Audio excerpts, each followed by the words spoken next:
अयोध्या विवाद पर supreme court में सुनवाई 29 जनवरी तक टली। राम मंदिर विवाद पर सुप्रीम कोर्ट नई संवैधानिक बेंच का गठन करेगा। सुनवाई के दौरान मुस्लिम पक्षकारों के वकील राजीव धवन ने जस्टिस यूयू ललित की संवैधानिक बेंच में मौजूदगी पर सवाल उठाए।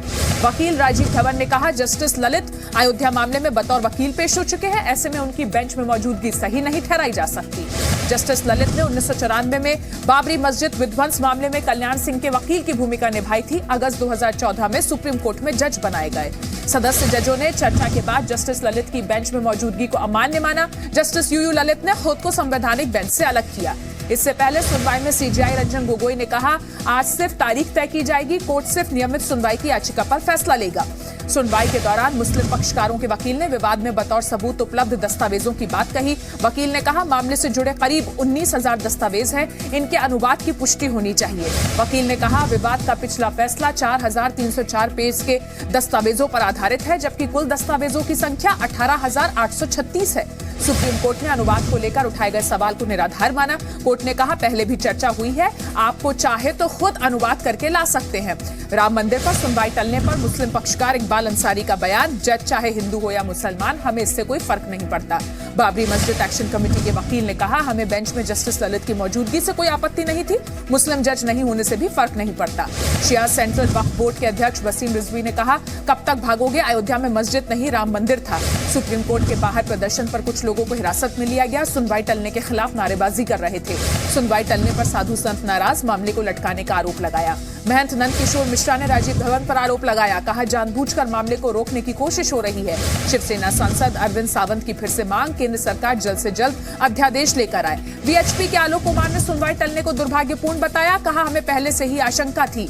राम मंदिर के मुख्य पक्षकार रामविलास वेदांती का सीजेआई पर निशाना, कहा गोगोई को भी अपना नाम वापस लेना चाहिए क्योंकि वो भी पूर्व कांग्रेस सीएम के बेटे हैं। ऑगस्टा डील के बिचौलिए क्रिश्चियन मिशेल ने दी सीबीआई कोर्ट में अर्जी, अपने परिवार, दोस्तों और वकील से बात करने के लिए इंटरनेशनल फोन कॉल्स की इजाजत मांगी।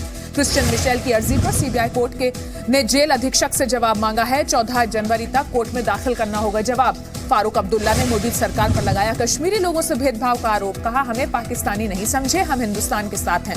फारूक ने कहा, आज के हिंदुस्तान में बाहर के हिंदुओं के लिए जगह है, लेकिन अगर बर्मा के पीड़ित मुसलमान के लिए नहीं, इसका असर कश्मीरी युवाओं पर पड़ेगा। फारूक ने कहा, आज के हिंदुस्तान में बाहर के हिंदुओं के लिए जगह है, लेकिन अगर बर्मा के पीड़ित मुसलमान के लिए नहीं, इसका असर कश्मीरी युवाओं पर पड़ेगा। फारूक ने कहा, आर्मी चीफ कहते हैं कि तालिबानियों से बात हो सकती है, लेकिन हुर्रियत से बातचीत को तैयार नहीं होते। फारूक ने कहा, ताकत से दिल नहीं जीते जाते। तमिलनाडु में गठबंधन पर बोले प्रधानमंत्री मोदी, नमो ऐप पर दिया बड़ा बयान, कहा एनडीए में नई पार्टियों के लिए दरवाजे खुले हैं। पीएम नमो ऐप पर बीजेपी कार्यकर्ताओं को संबोधित कर रहे थे, कहा 20 साल पहले अटल जी गठबंधन का कल्चर लाए थे, पार्टी अटल जी की नीति पर ही चलेगी। कल ही एआईएडीएमके ने आर्थिक आरक्षण के मुद्दे पर संसद से बॉयकॉट किया था। ऐसे में पीएम मोदी का यह बयान राजनीतिक सरगर्मियां बढ़ा सकता है। जीएसटी काउंसिल में छोटे कारोबारियों के लिए खुशखबरी, कॉम्पोजिशन स्कीम का दायरा बढ़ा। 40 लाख के टर्नओवर वाले कारोबारियों को जीएसटी रजिस्ट्रेशन की जरूरत नहीं।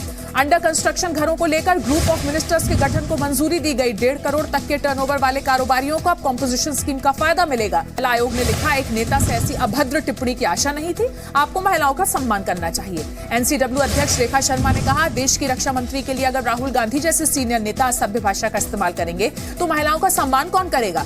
राहुल गांधी की अभद्र टिप्पणी पर बीजेपी की नसीहत, शहनवाज बोले, राहुल की दादी भी पीएम थी, महिला हो या पुरुष, मंत्री मंत्री होता है। कल प्रधानमंत्री मोदी ने भी राहुल गांधी के बयान को महिलाओं का अपमान बताया था। आगरा में अपनी रैली के दौरान पीएम ने यह बात कही थी। सुषमा स्वराज ने राहुल गांधी के विवादित बयान की निंदा की। सुषमा ने कहा, राहुल ने भारतीय राजनीति को सबसे निचले स्तर पर पहुंचा दिया है। जम्मू के पुंछ में 3 दिन में 7वीं बार पाकिस्तान ने सीजफायर तोड़ा, भारतीय पोस्ट पर गोले दागे। भारतीय सेना ने भी मुंहतोड़ जवाब दिया। सेना प्रमुख जनरल बिपिन रावत ने सालाना प्रेस कॉन्फ्रेंस में कहा, जम्मू कश्मीर में हालात को और सुधारने की जरूरत है। तालिबान वाले बयान पर सवाल उठने पर उमर अब्दुल्ला को बिपिन रावत का जवाब, तालिबान की तुलना जम्मू कश्मीर से नहीं की जा सकती। पाकिस्तान को आर्मी चीफ बिपिन रावत की सलाह, कहा आतंक और बातचीत एक साथ नहीं। यूपी के प्रयागराज में 15 जनवरी से शुरू हो रहे कुंभ मेले की तैयारियां जोरों पर। 450 साल बाद श्रद्धालुओं के लिए अक्षय वट का द्वार खोला गया, तैयारी देखने पहुंचे योगी। योगी ने कहा, प्रयागराज कुंभ अब तक का सबसे बड़ा कुंभ मेला आयोजन होगा। यूपी सरकार ने 1.5 साल पहले से आयोजन की रूपरेखा तैयार की थी। योगी ने बताया, 15 दिसंबर को 71 देश के राजदूत मेले को वैश्विक मान्यता दी पहली बार कुंभ की शुरुआत गंगा आरती से होगी। बिहार के लखीसराय में ट्रेन डकैती, भागलपुर नई दिल्ली एक्सप्रेस के ड्राइवर को बंधक बनाकर 4 कोच में यात्रियों से लूटे कैश, मोबाइल और जेवरात। मसूरी के होटल में घुसा तेंदुआ, सीसीटीवी में रिकॉर्ड हुई तस्वीर, लोगों में दहशत का माहौल। बीसीसीआई ने ऑस्ट्रेलिया के भारत दौरे के कार्यक्रम का ऐलान किया। 2 T20 और 5 वनडे खेले जाएंगे। 24 फरवरी से 13 मार्च तक चलेगा दौरा। टेस्ट के बाद 12 जनवरी को होने वाले सिडनी वनडे पर भी बारिश का साया। टीम इंडिया ने सिडनी में SCG के इंडोर नेट्स पर प्रैक्टिस की।